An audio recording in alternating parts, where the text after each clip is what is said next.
שלום לכולם, לי קוראים תמר, אני מורה לאנגלית בתיכון ואני פה כדי לעזור לכם להתכונן לכל המבחנים האלה שקצת לא הקשבתם בכיתה לפני שהם... סתם, יכול להיות שהקשבתם אבל פספסתם או לא הייתם או... לא אכפת לי מה קרה לכם, זה לא משנה. אני פה כדי לעזור. לפני שנתחיל אני מזכירה לכולם ללחוץ על הכפתור היפה הזה שקוראים לו סאבסקרייב, זה בחינם לגמרי, ואז כל פעם שאני מעלה שיעור חדש, הופס, אתם יודעים על זה. אז בואו נתחיל.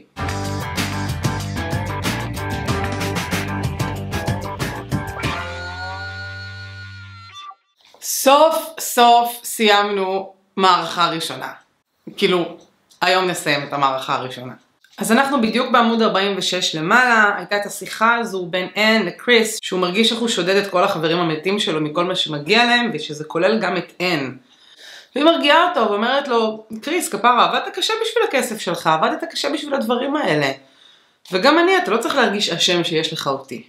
הם מתנשקים, סוף סוף, הוא יוצא החוצה ג'ו, ובעצם בא להגיד לאן שיש לה שיחת טלפון, מאח שלה. אז בואו נראה איך זה מתגלגל. עמוד 46 למעלה. Anne, you shouldn't burst out like that. Keller, well, nobody told me it was Labor Day. Looks around. Where's the hot dogs? כי ב-Labor Day נהוג לאכול hot dogs, עושים על האש כזה. זה עוד הבדיחות אבא האלה של קלר. Chris, loving it. All right, you said it once. Keller, well, as long as I know it's Labor Day, from now on, I'll wear a bell around my neck. כמו ששמים לחתולים פעמון על הצוואר, כדי שהציפורים יברחו והחתולים לא יאכלו את הציפורים, אז גם קלר שם לעצמו כאילו פעמון, רוצה לשים לעצמו פעמון, כדי שהם ידעו שהוא מתקרב, ואז הם לא יתנשקו. קיצר, שוב, בדיחות אבא של ג'ו קלר, זה דבר קשה, אני מתנצלת. Anne, affectionately, he's so subtle. Chris, George Bernard Shaw is an elephant. הם ממשיכים להתבדח, זה לא מצחיק אותנו כי זה 2021. Keller, George, hey, you kissed it out of my head. Your brother's on the phone. לאח של אני קוראים ג'ורג'. אח שלו בטלפון. ג'ורג' בטלפון. And surprised. My brother? Keller. Yeah, George. Long distance. שיחה מרחוק. And what's the matter? Is anything wrong? Keller. I don't know. Kate's talking to him. Hurry up. She'll cost him $5. הוא אומר לה, לכי מהר התחילה את הטלפון. השיחה הזו מתחילה לעלות לה הרבה כסף. היא מדברת וזה עולה מלא כסף. And takes a step upstage. Then comes down towards Chris. I wonder if we ought to tell your mother yet. I mean, I'm not very good in an argument. היא מדברת כמובן על הקשר ביניהם. Chris, we'll wait till tonight, after dinner. Now don't get tense, just leave it to me. Keller, what are you telling her? Chris, go ahead, Anne. With misgivings, Anne goes up and into house. We're getting married, Dad. Keller nods indecisively. Well, don't you say anything. אז הם מספרים לקלר, וקלר מהנהן במין הססנות כזו, וקריס אומר לו, אתה לא, אין לך משהו להגיד לנו? Keller distracted. I'm glad, Chris, I'm just... George is calling from Columbus. ג'ורג' מתקשר מקולומבוס. קולומבוס זאת עיר הבירה של אוהיו, מדינת אוהיו, ושם נמצא הכלא שבו כלוא סטיב. תעשו אחד ועוד אחד, חברים. Chris, Columbus. Keller. Did Annie tell you he was going to see his father today? Chris, no, I don't think she knew anything about it. Keller, asking uncomfortably. Chris, you think you know her pretty good? Chris, hurt and apprehensive. What kind of a question? Chris נפגע מהשאלה הזו, ברור שאני מכיר אותה, מה זאת אומרת? Keller, I'm just wondering, all these years George don't go to see his father. Suddenly he goes, and she comes here. Keller מרים פה גבה. עבור כל כך הרבה שנים, אף אחד מהם לא יוצר קשר עם האבא, פתאום בו זמנית, אין מגיע לפה, ג'ורג' הולך לבקר את אבא שלו, אחרי שהם לא דיברו, אפילו כרטיס הם לא שלחו לו לקריסמס. Chris, well, what about it? Keller, it's crazy, but it comes to my mind. She don't hold nothing against me, does she? קלר מפחד. קלר שואל אותו, היא לא כועסת עליי, נכון? היא לא נותרת לי טינה. ממה קלר כל כך מפחד פה? למה פתאום הוא מודאג? מה זה? Chris, angry. I don't know what you're talking about. Keller, a little more combatively, יותר ברוח קרבית. I'm just talking. To his last day in court, the man blamed it all on me. And this is his daughter. I mean, if she was sent here to find out something. אולי הוא שלח לפה את אן כדי לרחרח, כדי לגלות משהו. כל הזמן הבן אדם הזה רק האשים אותי. Chris angered. Why? What is there to find out? כאילו, קריס מבחינתו, ממה אתה פוחד? מה יש לגלות בכלל? אתה חף מפשע, הוא בכלא, זה הוכח בבית משפט, על מה אתה מדבר? And on phone, off stage, אז דמיינו לכם במה, ואפשר לראות את אן בתוך הבית, בטלפון, ואפשר לשמוע אותה מדברת עם ג'ורג', תוך כדי השיחה הלא נעימה הזו בין קריס וקלר. בעצם מתרחשות פה שתי שיחות במקביל על הבמה, תנסו לדמיין את זה. ואן שואלת בטלפון, What are you so excited, George? What happened there? בינתיים קלר לקריס. I mean, if they want to open up the case again, for the nuisance value, to hurt us. אולי הם סתם רוצים לפגוע בנו, לפתוח את התיק מחדש, סתם כדי לעצבן אותנו. ועכשיו יש קטע שקריס ואן מדברים בו זמנית, יש גם סימן כזה, אני אראה לכם בספר, אני לא יודעת אם אתם יכולים לראות. רואים את זה? את הסימן הזה? זה אומר שהם מדברים עכשיו בו זמנית ביחד על הבמה.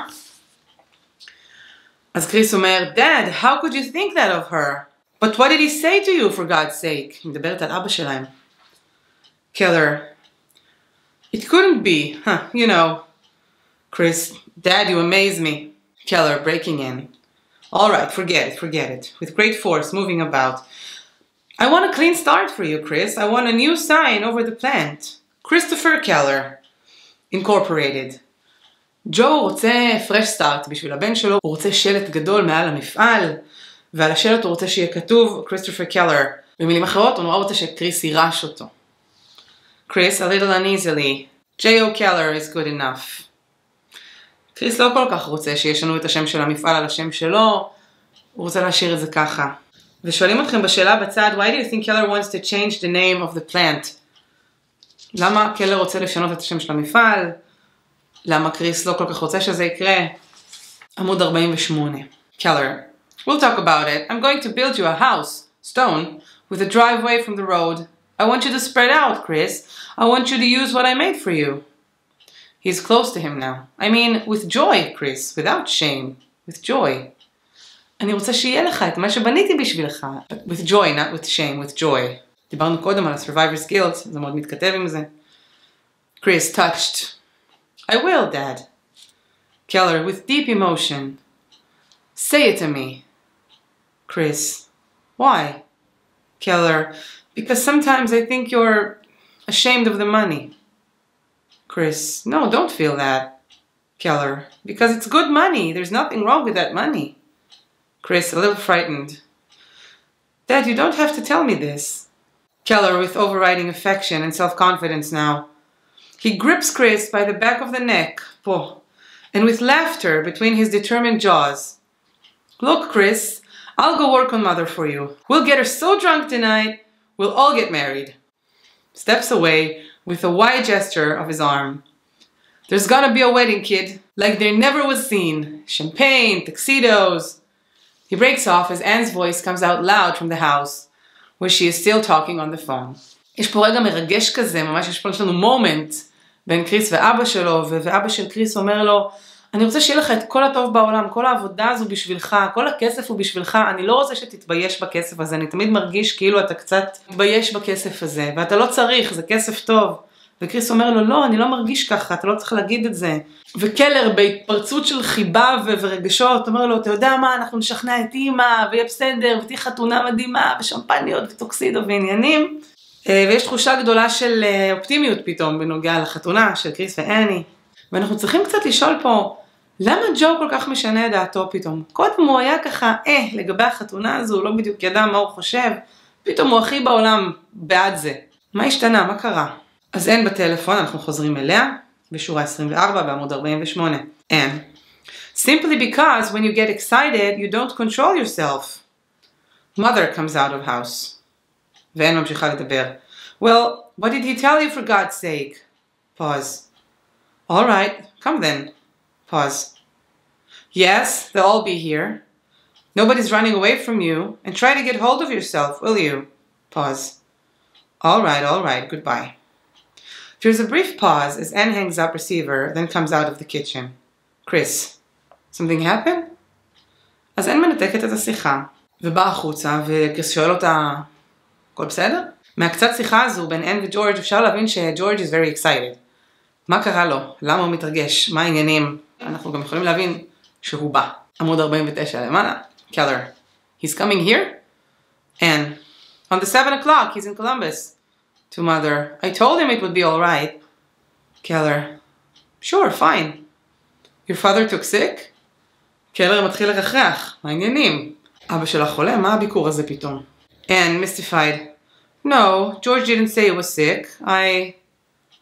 Shaking it off. I don't know.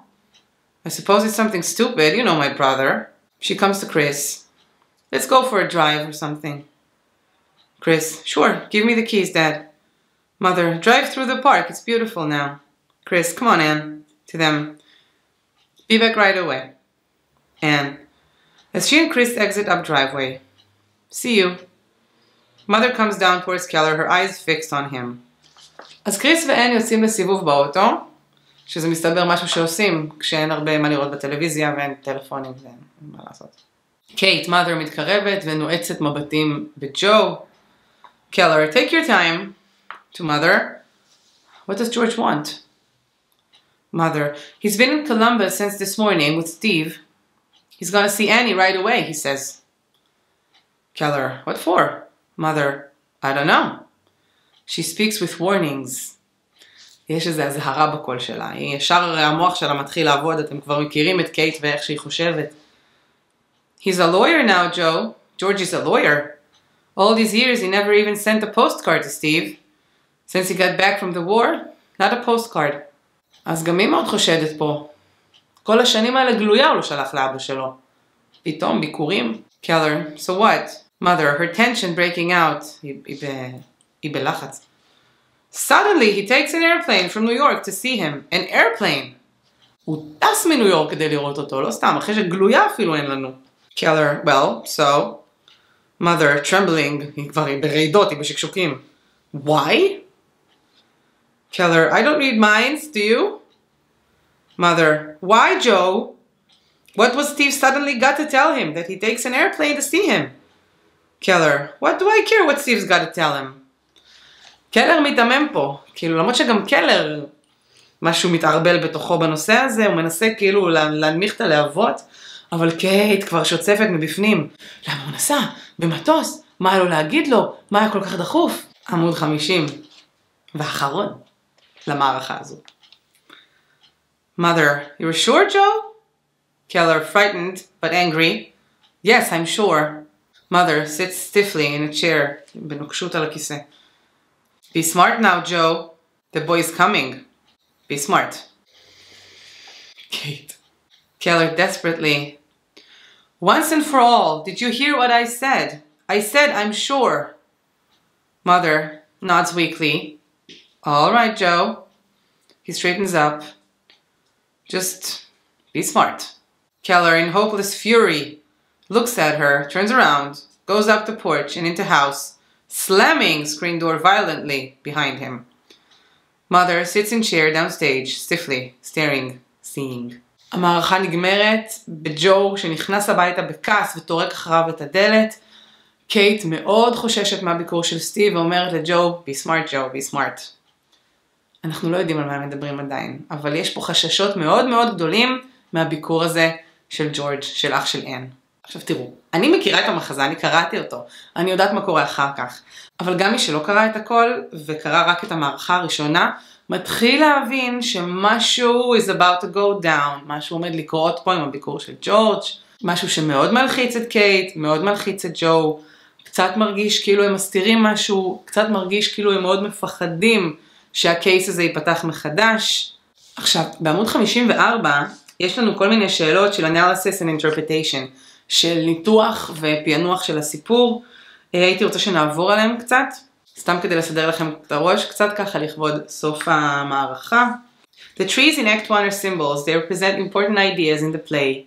Go back to page 6 and read about the thinking skill of comparing and contrasting. Use this skill to answer the question below. אז כשאנחנו מדברים על comparing and contrasting, אנחנו מדברים על השוואה וניגוד, ורוצים שנתנסה פה בקישור חשיבה שנקרא השוואה וניגוד. מה זה השוואה וניגוד? זה נורא פשוט, זה בדיוק מה שזה אומר. או להשוות בין כמה דברים, או לנגד בין כמה דברים, למצוא את ההבדלים. In stage directions on page 8, the playwright Arthur Miller mentions tall, closely planted poplars and 4-foot-high stump of a slender apple tree. Compare and contrast the symbolic significance of these trees. יש לנו פה שני עצים נקרא לזה, או שני תיאורים של עצים בתיאור הבמה, ורוצים שנשווה בין עצי הצפצפה הגבוהים והצפופים לבין עץ התפוחים הכרות. אז בואו נדבר רגע על עצי הצפצפה, דיברתי עליהם גם בסרטון הראשון. עצי הצפצפה מקיפים את החצר מכל הכיוונים, הם מאוד צפופים זה לזה, והם מסמלים לנו פרטיות, את הסודות ששמורים בפנים. אף אחד לא יכול לראות מבחוץ מה קורה פנימה, וגם קצת אף אחד לא יכול לראות מבפנים מה קורה בחוץ. וזה מאוד מסמל את מה שקורה עם משפחת קלר, זה מסמל לנו איזשהו סוד, איזשהו משהו שאנחנו לא יודעים, משהו שרוצים להחביא אותו בפנים טוב טוב טוב, אלה הם עצי הצפצפה, poplars.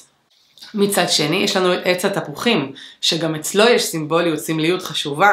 עץ התפוחים הזה נשתל לזכרו של לארי, שנעדר. בדרך כלל נוטעים עץ לזכרו של מי שמת. פתאום, דווקא בחודש שבו לארי היה אמור להיות בן 27, העץ שלנו נקרט ברוח. גם בזה יש סימבוליות. למה דווקא בזמן הזה? למה דווקא העץ של לארי? הרי יש לנו הרבה עצים מסביב. אז אם אנחנו רוצים להשוות את עצי הצפצפה ואת עץ התפוחים הכרות, אם עצי הצפצפה באים לסגור לנו ולהחביא לנו ולשמור את הסוד בפנים, עץ התפוח קצת בא לחשוף את הדברים, קצת בא לערבב את העניינים, קצת בא להעיר את המתים באיזשהו מקום ולפתח לנו את העלילה בעצם. אני ממשיכה לשאלה B בעמוד 54. The characters in this play are in conflict with each other over moral issues. Describe the main conflict between the characters below. אז יש לנו פה בעצם השוואה בין קלר וקריס, mother וקריס, אן ומother, ורוצים שנעשה פה השוואה שמבוססת על moral issues, על בעיות מוסריות. זה סיפור שמאוד מתעסק במוסר, יש לנו דמויות שונות עם ערכים שונים, עם גישה שונה לחיים, כל אחת חשוב לה משהו אחר, וההשוואה הזו היא מאוד מעניינת, אני אוהבת לשאול את זה במבחנים שלי, כי אני חושבת שזאת שאלה טובה. ההשוואה הזו בין המוסריות של הדמויות. אז בואו נתחיל עם קלר וקריס. קריס ואבא שלו. אם מדברים על מוסר, מה מוביל את קריס? קריס הוא בחור טוב, הוא מאמין באחוות לוחמים, יש לו survivor's guilt. הכסף לא כל כך מעניין אותו, מה הוא רוצה? הוא רוצה להיות מאושר. He wants it beautiful, נכון? הוא רוצה את אני, הוא רוצה לחיות חיים מאושרים, הוא לא רוצה את השם שלו על המפעל, זה לא כל כך מעניין אותו. הוא מאוד מתעסק בשאלות מוסר של מה מגיע לי, מה לא מגיע לי, האם אני צריך להתבייש ברכוש שלי כי רק אני נשארתי בחיים במלחמה. אלה הערכים המוסריים שמובילים את קריס בחיים שלו. לעומת זאת, אבא שלו, מאוד מאוד מונע מכסף, מאוד חשוב לו החלום האמריקאי של הגדר והבית והעבודה. הוא הגיע מכלום, הוא צמח משום דבר, זה בן אדם בלי השכלה שמאוד הצליח בחיים, יש לו מפעל, יש כסף, והוא מאוד רוצה להוריש את כל הרכוש הזה לילד שלו, לקריס. כל עניין הרכוש מאוד מאוד חשוב לג'ו, פחות עקרוני לו הדברים האחרים.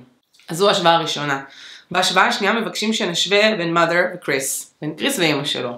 אז על קריס דיברנו, אמרנו מה מוביל אותו בחיים שלו. לגבי אמא שלו, מה מוביל אותה בחיים שלה? היא מאוד מאוד מאמינה שהבן שלה בחיים, שלארי יחזור. היא לא מאמינה שהוא מת. היא אישה יותר רוחנית, היא מאמינה בהורוסקופים, היא מדברת על אלוהים באיזשהו שלב במערכה הזו. היא קצת נאחזת באוויר, בכל מה שקשור לבן שלה שנעלם. לעומתה קריס, די בטוח שאח שלו לא יחזור. הוא לא מאמין לו בהורוסקופים, אני לא חושבת שהוא בחור כזה דתי. הוא מאוד רציונלי, קריס. הוא מאמין במה שקורה פיזית. הוא לא נסחף בכל מיני רעיונות כמו אמא שלו. הוא מוכן להמשיך הלאה, היא עדיין לא. ובסוף מבקשים מאיתנו להשוות בין אן לקייט, אן למother. ואם אנחנו חושבים מוסרית על אני, אנחנו יכולים לחשוב על איך היא חושבת על אבא שלה. היא מאמינה שהוא רוצח, היא מאמינה שהוא אשם, היא מאוד כועסת עליו. כלומר, היא בחורה מאוד ערכית, היא מוכנה לוותר על הקשר שלה עם אבא שלה בגלל מה שהוא עושה, היא כל כך כועסת עליו. זאת אומרת שהערכים שלה מאוד מובילים אותה, פחות ערך של משפחה, יותר ערך של צדק, קצת כמו קריס בקטע הזה. אז הקונפליקט בין אן למother והקונפליקט בין קריס למother הוא די דומה. הקונפליקט מבוסס על הבנים, על לארי וקריס. קייט חושבת שאן היא צריכה לחכות ללארי, היא קצת כועסת על זה שהיא באה בשביל קריס, היא גם חושדת שהיא באה בשביל קריס, היא חושבת שזה לא נכון, היא חושבת שצריך לחכות ללארי. לעומתה, אן חושבת שלארי מת. זה לא מסתדר טוב.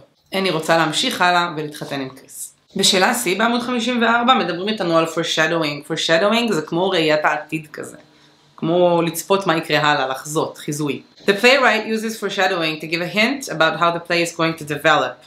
וכמו כל מחזאי טוב, ארתור מילר שותה לנו רמזים קטנים כדי שנוכל לחזות או לנחש או לחשוד מה יקרה בהמשך. בואו נראה. 1. In what way do you think the scene between Bert and Keller foreshadows what is to come? זוכרים את הסצנה שמדברים על אקדח, יש לך אקדח, אין לך אקדח, איזה אקדח יש לך, למה אתה לא עוצר איתו אנשים?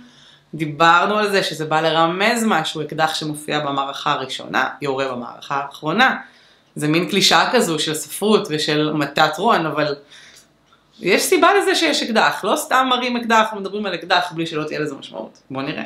2. Why do you think Kate is so upset about Keller's jail games with Bert? למה המשחקים האלה של הכלא בין קלר לבין הילד הקטן הזה ברט, למה זה כל כך מעצבן את קייט? כנראה זה בא לרמוז לנו שבאמת ג'ו ביצע איזשהו פשע, יש שם עניין רגיש עם הכלא, זה מפחיד אותה. היא קצת מרגישה שקלר משחק פה באש, שהוא מדבר הרבה על הכלא והוא משחק עם הכלא.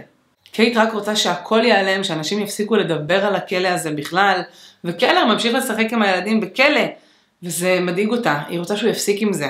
היא מפחדת שאנשים פתאום יחזרו להאמין שיש שם איזה משהו שלא סגור. שאלה די באותו עמוד.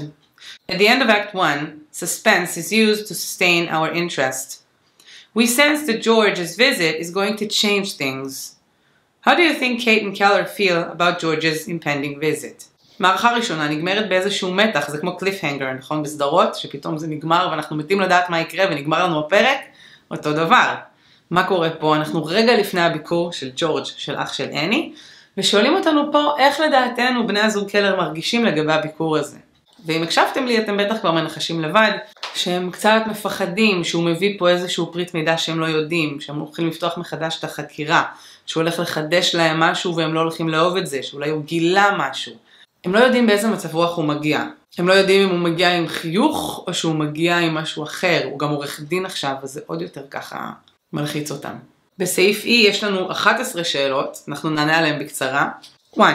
Based on the title, what do you think this play may be about? השם של המחזה הוא allmysons.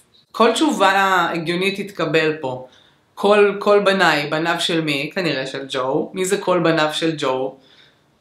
קריס ולרי. המחזה עוסק בכל בניו, לא רק באחד. כל מה שטענו פה ויהיה בו היגיון יתקבל. 2. What is the function of the newspaper? זוכרים את העיתון מההתחלה? זוכרים איזה חלק מהעיתון קלר קורא? הוא קורא את היד 2, את האנשים שמוכרים דברים ומוסרים דברים, את הדרושים. החדשות לא מעניינות אותו. זה קצת מגלה לנו עליו דברים, על כמה שהוא קצת מתעלם מהעולם החיצון, הוא קצת עומד את הראש בחול. המציאות לא כל כך מעניינת אותו. 3. Why is the horoscope so important to mother? ההורוסקופ וקייט, למה ההורוסקופ כל כך חשוב לה? ברור למה הוא חשוב לה. היא רוצה כמה שיותר הוכחות, בואו, היא מחפשת כל מה שאפשר כדי להוכיח שלרי לא מת. היא רוצה הוכחה של נובמבר 25th, היום שבו נעלם לרי, זה ה-favorable day שלו, לא יכול להיות שהוא מת ב-favorable day שלו, לכן היא רוצה מאוד מאוד את ההורוסקופ הזה, היא מאוד מסתמכת עליו, הוא חשוב לה. 4. Chris says that he has been a good son too long, a good sucker. What does he mean? קריס אומר פה, נמאס לי להיות הבן הטוב, הפרייר, ולמה שהוא התכוון זה שנמאס לו לרצות את כולם. נמאס לו לחיות את החיים שלו לפי הכינור של אנשים אחרים, הוא רוצה לעשות את מה שהוא רוצה, הוא רוצה להגשים את החלומות שלו, הוא רוצה את אני ולא אכפת לו מה יגידו. 5. Mother interprets the snapping of the tree differently from the other characters. Describe the different perspectives. שאלה מעניינת. כשקייט רואה את העץ הכרות, הפרשנות שלה היא אחרת לגמרי מהפרשנות של שאר הדמויות. רוב הדמויות מגיבות פה באוי, חבל, העץ של לרי, איזה בסה, הוא נקראת בלילה, הרוח. קייט רואה את העץ הכרות ואומרת, מצוין, לא היינו צריכים לנטוע את העץ הזה מלכתחילה, כי לרי לא מת, אז בשביל מה? ברוך שפטרנו. מבחינתה זה עוד סימן של לרי בחיים. 6. Why does Chris call his father Joe McGuts? למה קריס קורא לאבא שלו ג'ו האמיץ? אתם זוכרים, כשג'ו חוזר מהמעצר, יש לו אומץ לעמוד מול כולם ולהתמודד עם כולם ולהמשיך בחיים שלו, בגלל זה קריס קורא לו ג'ו האמיץ. 7. Why is Anne surprised by Keller's opinion over father's actions? אתם זוכרים שג'ו נורא סלחני כלפי סטיב וכלפי מה שהוא עשה? למרות שזה פשע נוראי שגרם למותם של טייסים רבים? אין מופתעת מהיחס הזה. היא רוצה שהוא יכעס, היא מצפה שהוא יכעס. כי מבחינתה אבא שלה אשם. והוא כמעט גרר איתו גם את ג'ו בפשע הזה, אז היא לא מבינה למה ג'ו כל כך סלחן כלפי אבא שלה. מבחינתה לא צריך לרחם על האיש הזה, מקומו בכלא והוא פושע. Why do you think Keller is trying to mitigate Steve's actions? אז פה שואלים אותנו לדעתנו, למה אנחנו חושבים שג'ו מנסה לתווך את המעשים של סטיב לאני ולקריס? למה הוא מנסה לפייס אותם? למה הוא מנסה להסביר להם שהוא לא באמת נוראי, ושהוא לא רוצח, וזו טעות אנוש, והוא קצת חלש? עכשיו, אני לא אמורה להגיד לכם מה דעתכם, אבל אם דעתכם מושכלת, אתם כבר הבנתם שערך המשפחה הוא ערך מאוד חשוב לג'ו. מבחינתו המשפחה מעל הכל. בשביל המשפחה הוא כל כך התאמץ ובנה את המפעל הזה והרוויח כסף. הוא עשה את הכל בשביל הילדים שלו כדי שיהיה להם. אז אפילו יותר ממה שחשוב לו הכסף, אני חושבת שחשובה לו המשפחה. את כל הכסף הוא מרוויח בשביל המשפחה. אולי בגלל זה נורא כואב לו לראות את הילדים של סטיב, ככה מפנים לו את הגב ושוכחים ממנו וכל כך כועסים עליו וקוראים לו בשמות כל כך קשים. כי בכל זאת משפחה זה משפחה ואבא זה אבא, וזה מפריע לו. אולי מקונן בו גם איזשהו חשש שיום יבוא וזה יקרה לו גם. זאת אומרת, אולי הוא באמת ככה יצא מהכלא בשן ועין, ככה בפוקס, ויום אחד הוא מפחד שדברים יתהפכו עליו ושקריס יעשה לו את אותו הדבר. Question 9 בעמוד 55. What do we learn about Chris's values from what he says about the war? How do his values differ from the people who didn't fight in the war? קריס מדבר על זה המון, על איך הוא הרגיש אחרי המלחמה. אתם זוכרים? הוא הרגיש שכל הדברים האלה שיש לו, הכסף, המכונית, הם לא מגיעים לו. הוא מרגיש כאילו הוא שדד את זה מהחברים המתים שלו שהלכו למלחמה. ומאוד קשה לו עם זה שכל מי שסביבו, שלא היה במלחמה, לא מבין את הקטע הזה בכלל. קריס שכל כך התרגש מההקרבה של החיילים האלה אחד בשביל השני, מגיע הביתה, ופה אף אחד לא אכפת לו מהמלחמה, לאף אחד אין מושג על מה הוא מדבר. הם לא היו חיילים, הם לא יודעים. והדיסוננס הזה מאוד קשה לקריס. אנשים רגילים, אכפת להם רק מעצמם, ממרוץ החיים, מלהרוויח כסף, וזהו. Question 10. In Act 1, both Keller and Chris mentioned that they prefer to remain ignorant at times. Find examples that show this behavior. What effect do you think Miller is trying to achieve by creating this pattern of behavior? שאלה קצת מסובכת, אני אסביר. במערכה הראשונה, גם קריס וגם אבא שלו, מציינים כמה פעמים שמעדיפים להישאר בורים בנוגע לעולם, בנוגע למה שקורה. אנחנו רואים את זה שקלר לא קורא את החלק של החדשות בעיתון. הוא אומר, I don't read the news part anymore. גם בקטע של העיתון, שקלר אומר לקריס שהוא קורא רק את החלק של הספר, אבל פעם לא קונה את הספר, אז קריס אומר לו, I like to keep abreast of my ignorance. אני אוהב לשמור על הבורות שלי, להחזיק בבורות שלי. כלומר, אני אוהב להישאר ככה, אני מעדיף לא לדעת דברים עד הסוף. קלר גם אומר באיזשהו שלב, I ignore what I gotta ignore. קריס אומר לקלר, You have such a talent for ignoring things. והשיחה הקשה הזו בסוף בין קייט וקלר לגבי הביקור של ג'ורג', שקייט מנסה להבין מה סטיב אמר לג'ורג', מה הוא אמר לו, ומה קלר אומר לה, What do I care what Steve's gonna tell him? מה אכפת לי מה סטיב אמר לו? שוב, הוא טומן את הראש בחול, הוא מעדיף לא לדעת, שניהם קצת פוחדים מהמציאות באיזשהו מקום. כל ההתנהגות הזו שלהם בעצם באה לחדד לנו ולהזכיר לנו שיש פה משהו מתחת לפני השטח שלא אמרו לנו. משהו שהוא לא לגמרי חד וברור. והמחזאי מילר מייצר את הרמזים האלה כדי להבהיר לנו שיש פה סודות אפלים. Question 11, האחרונה. In Act 1, Kate does everything she can to keep Larry's memory alive. Find examples that show this pattern of behavior. אז יש איזשהו דפוס התנהגות של קייט שהוא מאוד מאוד חזק, הניסיון הבלתי נגמר הזה להוכיח שלארי חי, היא כמעט אובססיבית לדבר הזה. אם אנחנו רוצים לספור את הדוגמאות, יש לנו קודם כל את ההורוסקופ שהיא מבקשת מפרנק להכין. יש את הסיפור הזה עם הבגדים של לארי, שהיא לא מוציאה מהארון, היא משאירה אותם כמו שהם, את הנעליים שלו שהיא מצחצחת כל הזמן, כאילו עוד שנייה נכנס הביתה והוא צריך משהו לנעול וללכת. ההתייחסות שלה לאן זה רק כ-Larry's girlfriend. She's his girl, זוכרים? וכמובן עץ התפוחים שמבחינתה הוא נקראת בלילה כסימן לזה שלארי עדיין חי. זהו, סיימנו מערכה ראשונה, באומץ גדול, אני מאוד גאה בנו, גם בי וגם בכם, וגם סיימנו פחות או יותר חצי מהמחזה. תודו שהוא לא נורא כל כך, די, הוא מעניין, אני אוהבת אותו, אני מצטערת, I like it, I'm sorry. אז אתם תלכו, תיבחנו על Act 1, מניחה שיש לכם מבחן בקרוב, אחרת לא הייתם פה. ובפעם הבאה אנחנו נמשיך ל-Act 2, ויאללה, בלגן. לא לשכוח, subscribe, like, comment, whatever. אני צריכה אתכם כמו שאתם צריכים אותי. יאללה, נתראה בשיעור הבא. ביי!